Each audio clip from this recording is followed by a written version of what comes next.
முதலமைச்சர் ஸ்டாலின் அவர்கள் இவ்வளவு பேசுகிறவர், அவருடைய அமைச்சரவை சகாவான KN நேரு அவர்கள் மீது வழக்கு பதிவதற்கு உத்தரவிட்டு எத்தனை மாதம் ஆகிறது? அதெல்லாம் ஊழலாக தெரியலையா அவருக்கு? தன்னோட பக்கத்தில் இருக்கிறவங்கள பார்த்துட்டு இந்த பேச்சு பேசுனா அவர் பேசுகிறதுல நியாயம் இருக்கிறதா மக்கள் நினைப்பாங்க.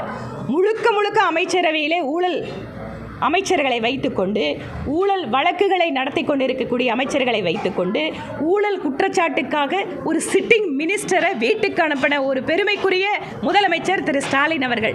அவர் இந்த பேச்சை பேசுறதுக்கு எந்த விதமான அருகதையும் கிடையாது. முதலமைச்சர் ஸ்டாலின் அவர்கள் இவ்வளவு பேசுகிறவர், அவருடைய அமைச்சரவை சகாவான KN நேரு அவர்கள் மீது வழக்கு பதிவதற்கு உத்தரவிட்டு எத்தனை மாதம் ஆகிறது? அதெல்லாம் ஊழலாக தெரியலையா அவருக்கு? தன்னோட பக்கத்தில் இருக்கிறவங்கள பார்த்துட்டு இந்த பேச்சு பேசுனா அவர் பேசுகிறதுல நியாயம் இருக்கிறதா மக்கள் நினைப்பாங்க.